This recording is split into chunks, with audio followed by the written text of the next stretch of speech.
What's up, everybody? Welcome back to Spotlight Omaha, your one-stop shop for local music. Yeah, tried that intro out. We'll see how that goes. We're back with our final episode for maybe the month of May. Maybe we can squeeze in another, but we brought Sovereignty in to say hello.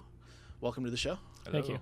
Ryan and Dakota are two guitar players for Sovereignty. And vocalist. And vocalist. Yes. So you're covering...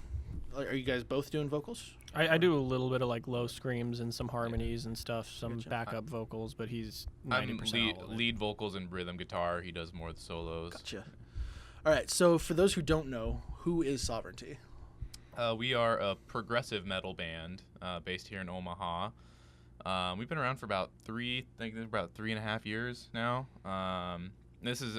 We have our first album coming out soon, but we we're inspired by like Dream Theater and Mastodon, Metallica, I don't know, like Coheed and Cambria. Yeah, just a lot of like bands that kind of played out of a different pocket than your just general straightforward stuff. And it started for me a lot with like earlier, like he said, Metallica, like 80s thrash metal, and from there it just kind of evolved out. And so I think there's a lot of metal influence that comes from that era, because like the Shredder era. Yeah, really. Exactly. And so, yeah, that's, I think a lot of the instructional videos were always like you could hear Dave Mustaine in like all of them, but they were all different people. So you said you've been going on for 3 years. Yep. Now, the big thing that you got coming up, May 17th, you guys have an album release that you're dropping on the 17th. Yep, that's correct. It's our first one. It's a 4-song EP. But it's our songs are kind of long, so it's about 30 minutes long. Oh, geez. Yeah, and okay. We got it recorded at Anytime Studios with Doug Decker, and then we had Sean Joyce at Metal Cat do the mastering on it, and we're pretty stoked about it. We've never, I don't know, it took us a long time to get in the studio. I don't really know how they do it, but like a lot of bands, they get started and they're in the studio within like 6 months. Like it just seems like kind of the normal thing to start up and jump in the studio and have an album. I don't know, not everyone does that, but I see it a lot. And for us, it took like 3.5 years. Like, yeah. That is a rough schedule to keep. Yeah. 6 months in.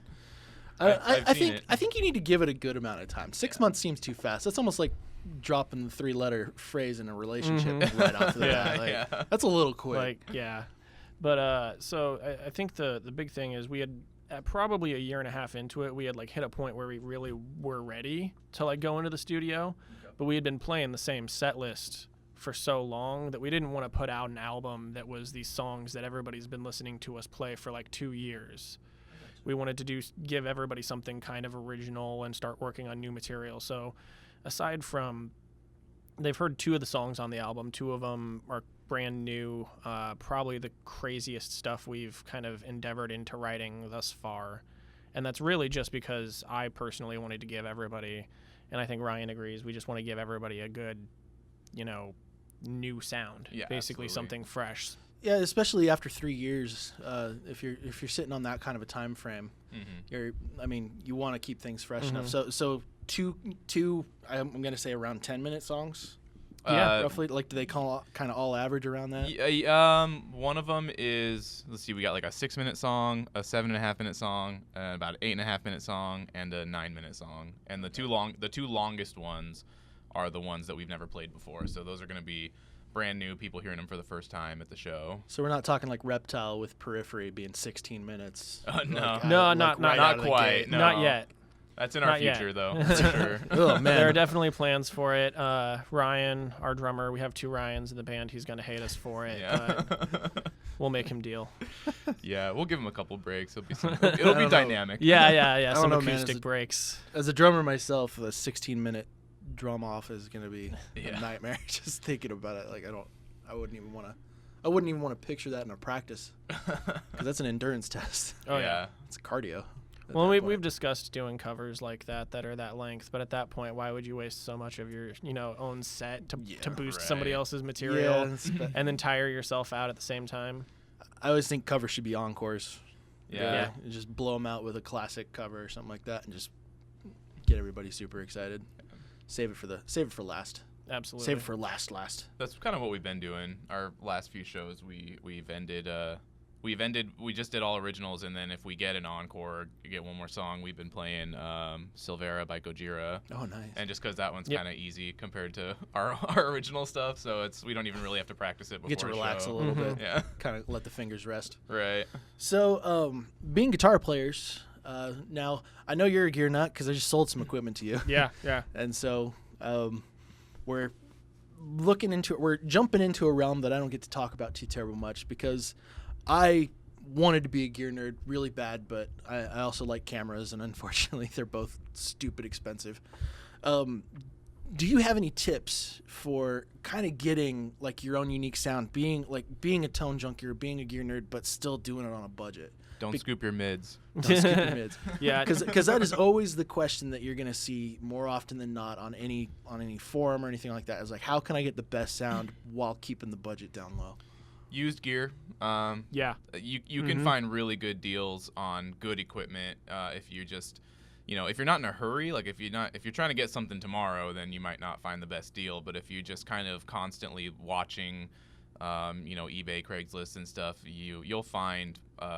You'll occasionally come across a steal on something like a good tube amp or a tube screamer or something. I got a PV6505 for $500 off Craigslist, and then a couple years later, I turned around and I sold that. I got my $500 back, and then I went and spent that same $500 on a 6505 Plus that someone was selling Just for an upgrade. Yeah, and so I didn't lose any money on it. It's a little upgrade too.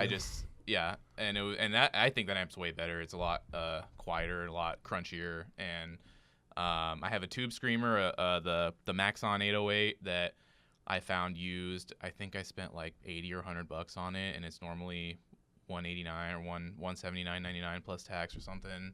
So I got a good deal on that. I don't know what'd you get what's your best deal that you've gotten on a piece of gear? Probably the amp and cab I just picked up from you. Yeah. That like 6505 and the 112. Little mini head. Yeah. And that's my tip. Like everybody looks at these big amps like I need the half stack, I need the full stack, I need a 120 watt tube amp. And it's like when you're starting up and you're just going to be playing in your town or when you're going on the road, like unless you're playing a stadium where it like looks cool to have that, you realistically don't need that big of an amp. Yeah, because the house sound guy is going to tell you as soon as you get there, turn it down. Yeah, Turn exactly. it down, you're too loud, you're blowing it out. And these little amps, get the same amount of like sound and tone that the big ones do, but you can actually crank it while staying within like the sound guy's range. So that'd be for me. Like, don't run out and buy the biggest amp or the most expensive guitar. There's a lot of good gear that like you can really get. Yeah, absolutely. What's the item that you've splurged on? Like the thing that you spent way too much money on, but was entirely worth it at the same time. My Carvin, for sure. My 7-string guitar. And that was still a pretty good deal, but it's the most I've ever spent on a guitar, about $7.99. I have yet to spend over $1,000 on a guitar yet, but that one I actually had seen one on Craigslist for about that same price, and I was looking at it for months, and I just didn't have the money for it. And then I went and I played blackjack at the casino and made like $1,000. Like I just had this awesome night, like best night I've ever had at the casino. And I went and looked on Craigslist, and it was gone, and I was heartbroken. And then I was like, you know what? I'm sure there's another one out there, and I went and found one on eBay that was basically the same price and a better color too. We are not endorsing gambling for new gear. Yeah. This is not the opinion of Spotlight Omaha at all. My most expensive, like over the top, was I just bought a Helix about 4 months ago, and that's like up there. Those aren't cheap. $1,600 after tax, maybe a little bit more than that, and you throw a warranty on it, you're looking at like almost $2,000. Yeah, easy $2,000. But it does everything. It literally like does everything I need it to. I mean, It'll fold your laundry for you. Not quite that far. If it did that, I'm not gonna finish that statement because my wife will kill me. No, like the amp modeling world is where everything's going. Like, did you do a lot of that on when you guys were recording the album, or were you guys like full on real tube amps and all that? We both played through the same. You played through the same 6505, right? Didn't you? I used my Bugera for a lot of the first tracking. Oh yeah. So a big bulk of the rhythm tracking, I used the Bugera, and then for almost all of my leads, they're done through the Helix, just directly into That's right. Yeah, so he did a lot of directing with the Helix, and I used Doug has the same amp that I have, so I used his 6505 Plus, and then he sold it, so then I had to bring mine. But I used that amp, and so he did a lot with his Helix, and I did through the amp with my Tube Screamer, and that was basically it. Like and then of course Doug did some effects and stuff in post production. Yeah, we got DI'd, and my setup is super minimalistic though. Lots of blending of raw amp tone with a lot of amp modeling as well to get a really good sound from it. I did play through his Helix for the cleans. Yeah. Almost all of the cleans that are done on this are done through a modeling. I think some of my favorite cleans have always ended up coming out of like an Axe FX or a Kemper or something like that. Because I'm playing through crunchy gear myself too, and like finding one that has really good cleans has been really tough. Yeah. Because you gotta modulate the hell out of it just to get it to where you want it to go. And yeah, that's my one complaint about my 6505 is I love the amp, but the clean tone is pretty dirty still. Yeah, that was the same complaint I had about the 6505 as I was doing a lot more clean stuff, and yeah, I can't. So I just run front of house for all of my clean stuff. So when I switch over to like a clean patch, it runs through the XLR out, going through your pedals and then directly into the house. Yep. And then the Helix has got it'll switch my amp channel on that little 6505 for me if I want it to. Yeah. It's a nifty little piece of equipment. Yeah, it's cool, yeah. It's a little monster. Now, so you guys have been a band for 3 years. This is the debut release as far as your recordings go? Yeah, we released a single a couple years ago. We just did one song with I can't remember his name off the top of my head. AJ Kirshner. Yeah. What's his business called? I can't remember. I can't either, and it's kind of upsetting. Yeah. We're huge dicks. If I find it, I'll put it right here. I'm gonna remember it before the thing is over, and I'll interject it later. I'm sorry, AJ, if you're watching this. Yeah, I love you, man. He did a really good job on it, though. We were really happy with that. That was our first song, Sigil, that that was the first song we ever really played together, and so then that was kind of our obvious choice for the single. Yeah, absolutely. But we didn't have enough money for an album back then. So we just did the one song and then kind of spent about 2 years planning and writing for the album. It's kind of the trade-off of being a gear junkie is not having money to do anything. Right. It's like, yeah, I've got this sweet gear. Picked up a Strandberg and like a sweet amp, and yeah, now I can't record anything with it unless I do it myself. It's a constant trade-off for me. I'm always looking for the next best item and like selling something and buying something else and trying to refine the rig and find that perfect tone. Man, I could have spent that blackjack money on the album instead of that guitar. No. Again, we are not endorsing gambling for album coverage now. So before the camera started rolling, you kind of mentioned that there's been a lot of stress about the album. Like, can you kind of touch on that a little bit? Yeah. So we didn't really have all of our stuff together when we went in to record it.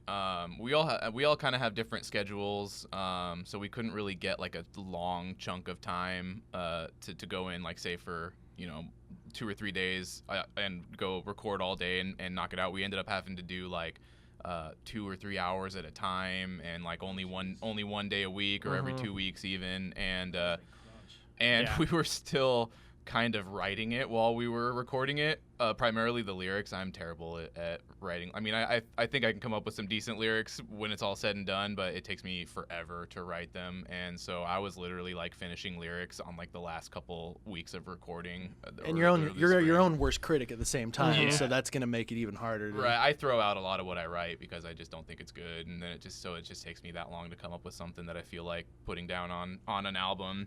How much stuff did you scrap, even though everybody else in the band was like, "That's really good"? That's like, I didn't even see that much. Like, we didn't see anything that got scrapped. I don't show them. I write it and I go nope, and I throw it out. I actually one thing I did with the song that we just released, Salvation. I wrote the chorus that is actually ended up being the chorus in the song, but I thought that I didn't like it, so I cut it out and I changed it to a completely different chorus with a different melody and different words and everything. And I sang it that way live a couple of times, like late last year. And then when I was going in to do the vocals, like maybe a week or two before I was going to do the vocals, I was like, I don't like this new chorus. I'm changing it back to the old one. And so I like reverted backwards. Hey, that's the freedom of being an artist. You can change. It's your interpretation. You can do whatever you want with it. But yeah, we didn't even finish tracking until March. Was it March? Yeah, like the end of March we I want to got say the done. very last week of March. Literally like March 30th, I think. Yeah, because we finished tracking and then we went and played a show on March 30th. Yes. So that was the last day of tracking. Doug was super fast with the mixing. We got that done right away, and then we sent it off to Sean, and he got it mastered within I think a week or so too. Yep. So both of those Really went good pretty quick. turnaround We were lucky there, and then we like just ordered the CDs, and we're still waiting on those to come in. So Gotcha. they're So now you're stressed and worrying they're going to be on time, and they're scheduled to be here a few days before the show, but anything can happen, and we're promise people to get CDs when they come to the show. So we're as long as they show up a couple hours before the show, Yeah. you're still in good shape. knowing our luck, they'll show up the day of. I don't know. It kind of depends on your relationship with UPS and FedEx. 'Cause Right. I'm a tinfoil hat guy when it comes to those two people, those two companies. So Well, and I'm not a fan of internet, like online shopping and stuff. Like I just want to go somewhere and buy something and not have to worry about when it's going to get sent to me or how long it's going to take it to get to me. and it's so hard. Like I know we're kind of sidetracking here, but it's so hard to buy musical equipment online because it's so dependent on how it sounds and just the process of going through. I was like, oh, I didn't really like that. I got to send it back. I had to send back like 2 guitars because I just couldn't get one that felt right. And Yeah. when I finally got there, I think I kept it for like a month, and I ended up, but like right before the return period, I was just like, it's just not good, and I sent it back and just gave up at that point. Like, it's just so, like, especially guitars. Yeah. Especially guitars. Drums, I feel like I could work with that a little bit. I feel like you can do some tweaks, like you can pick out certain heads that'll end up getting there. You but- can always get a new part or something to replace the pieces, but and that and a lot of like even way like a lot more drumming is all in the hands and like the player and like the different sticks for the sound that you want to get. So like that can be tough, but guitars, I could not buy a guitar online after that experience. Yeah. I that's kind of my only option because I'm a lefty, so. I Oh I have you're a to lefty. just pray, yeah. Oh, yeah, another man. tip for saving money on music gear: don't be a lefty. Don't be a lefty. Don't be like me, kids. I mean, you're starting to see a lot more range in the left-handed guitars. Yeah, that's Like, true. Yes. There's a lot Yes, more most available than definitely. there used to be like 5-10 years ago, I think. And it's funny that like there wasn't that was kind of a problem for a long time because you had some greats there out there. I mean, Jimi Hendrix comes right off the top of my head. Tony like- Iommi, Yeah. Kurt Cobain, yeah. Cobain. Yeah, like you would think that they would cater more to left-handed guitar players, but I guess if the demand isn't there, it's not gonna Yeah. work out. But Yeah, and you get a lot of salesmen like at music shops will try to if a parent comes in and says my kid's left-handed, a lot of times the salesman will say just get a right-handed one because it's easier to sell more. That way they don't have to stock left-handed guitars. Yeah. It's just simpler. that's almost rude. Yeah, I mean from their perspective, they think it's going to be the same. Like they think if you're starting from scratch, it's the same either way, which is up for debate. I mean, it's kind of 2 points of view, but I mean, my brother is left-handed and he plays right-handed guitar, so is he any good? yeah. Oh. Well, he's not as good as he was. He doesn't play nearly as much as he used to. That was always kind of my thing now. because you'd figure like I'm right-handed, so I'd think that my right hand would be where you'd want your fret hand to be because you'd feel like you'd have more control there. But I can't do it that way. Yeah, Like, I have to fret left-handed. Right, Like, and no other way to do it for me. A lot of people do think that, but what it is you're actually at least in the early stages doing more work with your picking hand because you're maybe not more work per se, but your picking hand controls where the attacks are. Yeah. So that has you can put your fingers on the frets ahead of time, and then your pick has to be right on time. So it's actually your dominant hand needs to control the attack. Yeah, I think there could be a big argument about which hand is going to be more important after, Right. after a while. I Yeah, think that could go on. We could start a firestorm down in the comments This, below here. this could be a whole nother interview here. Left hand versus right hand.